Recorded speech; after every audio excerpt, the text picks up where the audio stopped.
Not to qualify or disqualify a customer, just to book an appointment. I cannot sell a home over the phone, and I don't want to get into all of the ins and outs of the design of the plan and where the land is and all those things. Your job is to book the appointment. That's it. You're not trying to sell them the house. You're not trying to sell them on building a custom home with us. Just book an appointment. Does that make sense? Absolutely. Yeah. And I literally don't, I know it's hard to like process this, but I need you to get rid of the amygdala of your brain, which is the emotional center of your brain that cares, and just follow the script, booking Don't a do that though, because tour. you'll actually die. So don't really try and do that. Just, just disclaimer for Aaron for all the. I just want to protect him a little. Just don't really do that. Don't Oh, really I get, see.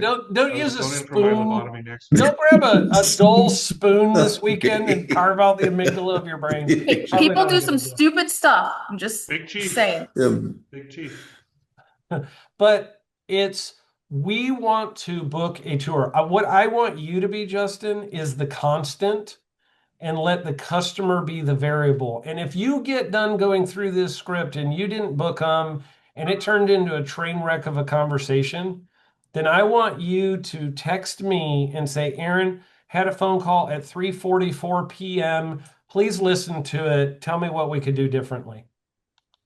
But I want you to almost like you have some sort of mental disorder, just follow the script and do that.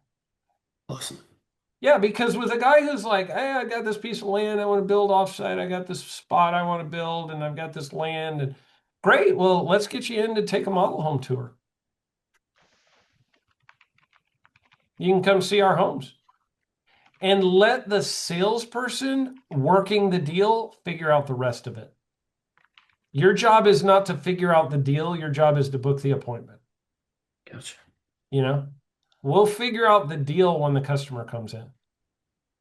I cannot figure out the deal and sell them the house in the phone conversation I'm going to have in 5 minutes. So all I want to do is get the client, potential client, standing in front of us in a model home. Because then I can work through all the ins and outs of the deal and where the land is. And you said you wanted to build custom, but I'm going to talk you into building one of our plans. And maybe I can talk you into not building it on that land, but building in our neighborhood. Maybe I can't. But that's too hard to figure out in the 5 to 7 minute phone call. Does that make sense? Yes. Okay. So I'm not trying to beat you up, Justin. I'm trying to help you. Awesome. I And definitely, my goal is I would rather have that customer standing in front of Natalia or Brady or whatever. And once they get there, they're happy to have walk through a bunch of homes with us and have a 30-minute to 1 hour conversation where we can dig deep into all the nitty-gritty of that stuff. I don't want to do it on the phone call. I just want to book it. That's what gives us the highest percentage chance of selling a house. You know what I mean? yes. Yeah, because they'll give us a lot more time. They're not going to give you 30 minutes on a call, but they will give you 30 minutes in person.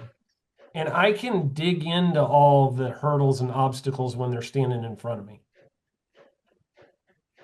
You know? Sales Yeah. starts at no. What's that? Sales That's starts right. at no. Sales starts with no. That's right. So I just want you to go through the script, go for no.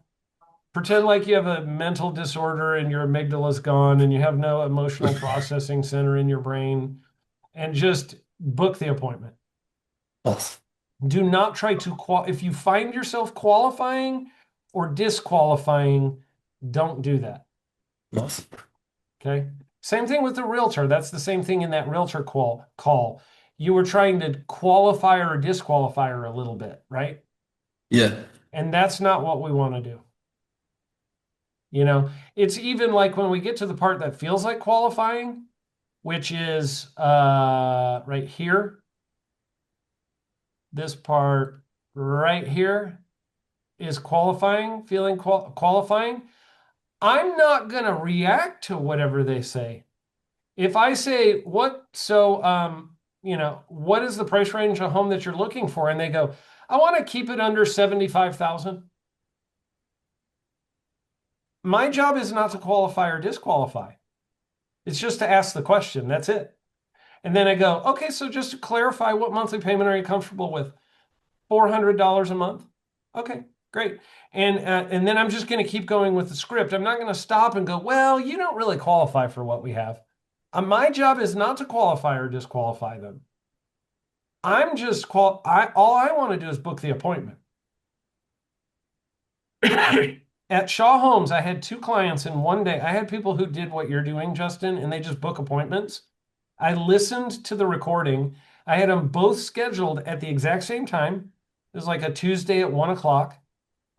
Both of them told in the conversation when they were asked these questions, they said that their budget was like $150,000 below the cheapest house we offer. But I met with them. And you know what I did? I literally wrote 2 contracts later that day. On one of them was like $320,000 above what they said their budget was. The other one was like 250,000 above their budget. But I was with them for like 4 hours getting to that point, and I could not have done that. If my caller would have qualified them or disqualified them, we never would have had those 2 appointments. Does that make sense? Yes. Yeah. So don't get into trying to figure out the deal on the phone. Just follow it. You know? Cool. Absolutely. All Yes. right. So it's like make that hard decision that that's what you're going to do. Think about getting a dull spoon and taking your amygdala out. Do And not do that. Pretend Steve is talking. You ignore everything Steve says for the most part. I mean, it's kind of like in new home sales training, it's like sometimes we got to reprogram our brain. And, I mean, I've been a home builder coach for a long time. And builders do this all the time. Like even the builders that do their own selling, which some of my builders, like Mike used to do all of his own selling, Ashley. I know that cracks me up. Yeah. And a lot of my builders used to do all of their own selling. And they always tried to disqualify every customer on the phone call. We have a builder in Texas right now that Jordan and I had this conversation with him recently. He had this lead and he's like, yeah, they just weren't worth my time. And I was like, how do you know? Well, they said their budget was this. And I was like, okay, well, did you get them in touch with a lender? No. Okay, did you ask them how much down payment they have? No. They just said they wanted a loan amount of 350. I'm like, okay, they said they wanted a loan amount of 350, but if they have a $400,000 down payment, can they afford your home? And he's like, oh crap, yeah, they can. And I said, did you ask him what his down payment was? No. So you just dismissed him and moved on? I said, yeah, I did. Okay, well, you probably just missed a deal. So it's, builders do this too. And so this is why I've set it up the way that I did, is because I've just run into enough of these scenarios doing this couple tens of thousands of times. So, all right. That's all I got for you guys for today. I do want to say, Justin, that the beard is looking really good right now. Oh, thanks. So I'm going to leave you with a positive. And Ty, your background inspires me. I just want you to know that. Gotta get some new food pictures for you soon. But I do feel like I want to put my hand over my heart and, oh, say, can you see? I kind of want to do that. Mute. And then Ashley, please go start marketing to engineers more often. I really enjoyed that email. I just thought that sheet was hilarious. I had to share it today. Just had to. No doubt, no doubt. Well, I'm excited. You guys are going to go sign some deals this weekend. Ty, you going to sign a deal this weekend? I'm kind of hoping to. But Yeah? Casey's off. Casey's single dadding it this weekend, so I'd like him to come back Tuesday to at least a home site reservation. Yes, that's what I'm talking about. Ashley, you going to get one? I hope so. Yes. Hopefully 2. 2 by Thanksgiving is my goal. I love it. Well, I'm excited for you guys. I hope you all have a wonderful weekend. If you need something between now and next time, holla. Peace out. Oh, wait. I can't let you go yet. One more thing. One more thing. I'm That scared. joke. It's gotta be. You guys, I got an email the other day telling me how to read maps backwards. Turns out it was just spam. Bam. Ty, you didn't even snicker. I see no response whatsoever. Am I dead to you with my dad jokes now? Told not to, I've heard. He already told that one today, so he's bummed out. You know, I did want to tell you guys about something Jordan did. When he got to work the other day, he immediately hid, like just went and hid. And when I found him, he said, "Good employees are hard to find." Good. See, that one's funny because Jordan did it. Yeah. Way to go, Jordan. Good job, Jordan. All right, Jordan. That's it. That's all I got for you guys. Hopefully, I brightened your day. Have an awesome rest of your day, guys. Awesome, man. All right. See y'all later. See ya.